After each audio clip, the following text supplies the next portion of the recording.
अब हमें एक और क्वेश्चन गिवन है। इसमें हमें दिया है कि फिबोनाची सीक्वेंस कुछ इस प्रकार से डिफाइन है कि a1 is equal to a2 is equal to 1 है, यानी कि सीक्वेंस की फर्स्ट एंड सेकंड टर्म्स 1 के इक्वल है। और इसकी जनरल टर्म कुछ इस प्रकार से डिफाइन है कि an is equal to an-1 plus an-2। और ये जो जनरल टर्म है वह n ग्रेटर देन 2 के लिए डिफाइन है, यानी कि यहाँ पे जो n की वैल्यू होगी वो 2 से बड़ी होनी चाहिए।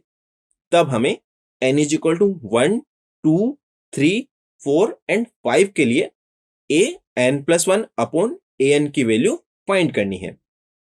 तो चलिए अब हम इसको सॉल्व करते हैं। क्वेश्चन में हमें गिवन है कि a1 की वैल्यू 1 के इक्वल है एंड a2 की वैल्यू भी 1 के इक्वल है। और जो सीक्वेंस गिवन है उसकी जनरल टर्म कुछ इस प्रकार से डिफाइन है कि an is equal to an-1 plus an-2।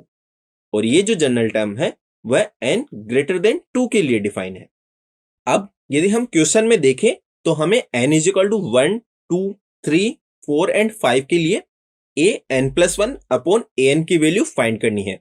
यदि हम n इज इक्वल टू 5 के लिए देखें तो हमें a5+1 अपॉन a5 की वैल्यू फाइंड करनी होगी, यानी कि हमें a6 अपॉन a5 की वैल्यू फाइंड करनी है। तो हम यह देख सकते हैं कि इस सीक्वेंस की फर्स्ट 6 टर्म्स हमें फाइंड करनी होगी, जिनमें से हमें 2 टर्म्स ऑलरेडी पता है, जो कि है a1 is equal to 1 and a2 is equal to 1। अब हम नेक्स्ट टर्म यानी कि a3 की वैल्यू फाइंड करते हैं। इसे फाइंड करने के लिए हमें क्या करना होगा, हमें इस फॉर्मूले में n इज इक्वल टू 3 रखना होगा। तब हमें a3 की वैल्यू कुछ इस प्रकार की मिलेगी।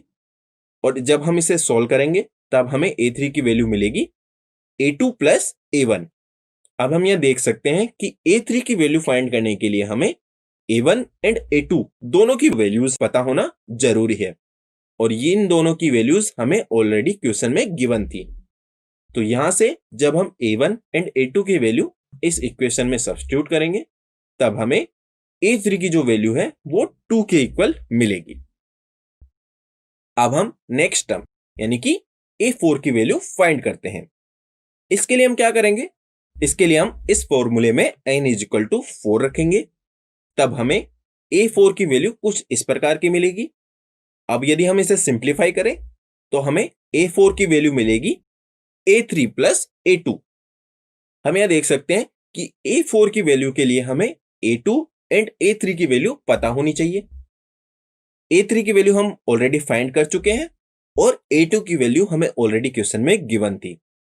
तो यहां से जब हम a2 एंड a3 की वैल्यूज यहां पे सब्स्टिट्यूट करेंगे तब हमें a4 की वैल्यू मिलेगी 3 के इक्वल।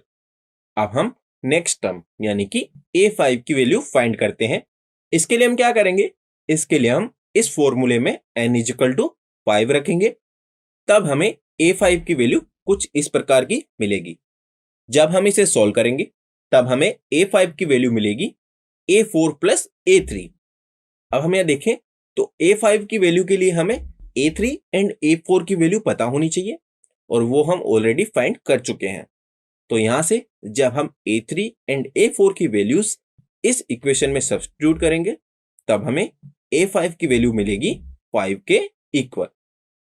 अब हम नेक्स्ट टर्म a6 की वैल्यू फाइंड करते हैं और इसके लिए भी हम इस फॉर्मूले में n इज इक्वल टू 6 रखेंगे।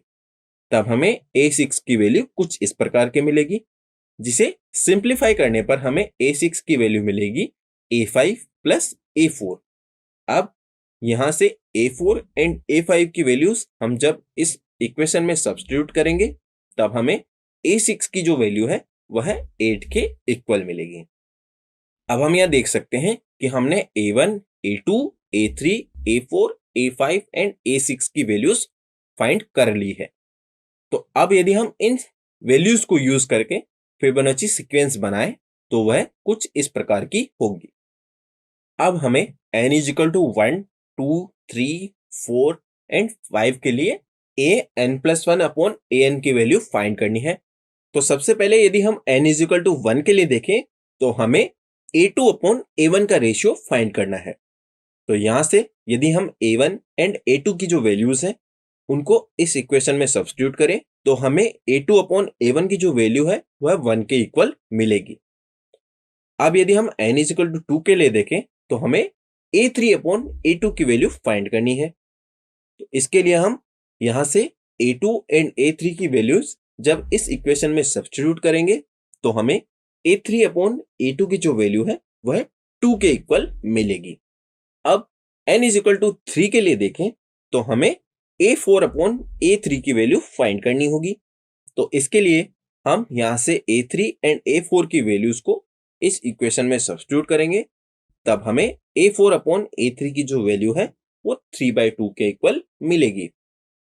अब n इज इक्वल टू 4 के लिए देखें तो हमें A5 अपॉन A4 की वैल्यू फाइंड करनी होगी। तो इसके लिए हम यहां से A4 एंड A5 की जो वैल्यूज है उन्हें हम इस इक्वेशन में सब्स्टिट्यूट करेंगे और हमें A5 अपॉन A4 की जो वैल्यू है वो 5 अपॉन 3 के इक्वल मिलेगी। अब last n is equal to 5 के लिए देखें तो हमें A6 अपॉन A5 की वैल्यू फाइंड करनी होगी। तो इसके लिए हम A5 एंड A6 की जो वैल्यूज है वो यहाँ इस इक्वेशन में सब्स्टिट्यूट करेंगे तो हमें A6 अपॉन A5 की जो वैल्यू है वह 8 अपॉन 5 के इक्वल मिलेगी।